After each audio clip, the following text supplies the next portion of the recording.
অভিযোগ সংশ্লিষ্ট জনাব মোহাম্মদ আব্দুস সুবহান, সাবেক সংসদ সদস্য, মাদারীপুর ৩, সংসদ সদস্য হিসাবে দায়িত্ব পালনকালে ক্ষমতার অপব্যবহার, বিভিন্ন অনিয়ম ও দুর্নীতির মাধ্যমে যুক্তরাষ্ট্রের নিউ ইয়র্কের কুইন্সে ৯টি ফ্ল্যাট ও বাড়ি সহ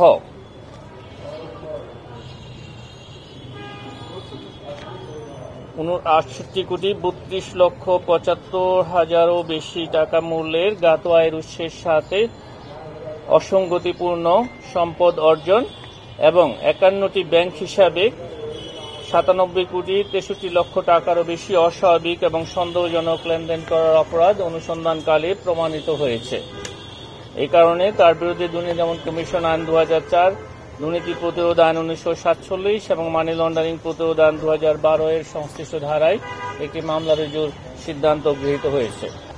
আইএফএসসি ব্যাংক পিএলসি কর্তৃক ভুয়া প্রতিষ্ঠানের নামে ঋণ দেখিয়ে ২,৩৭৫ কোটি টাকা আত্মসাতের অভিযোগে এই অনুসন্ধানটা রয়েছে এবং এই অনুসন্ধান সংক্রান্তে অভিযোগ সংশ্লিষ্ট ব্যক্তিদের মধ্য থেকে ৪ জনকে জিজ্ঞাসাবাদের জন্য ডাকা হয়েছে।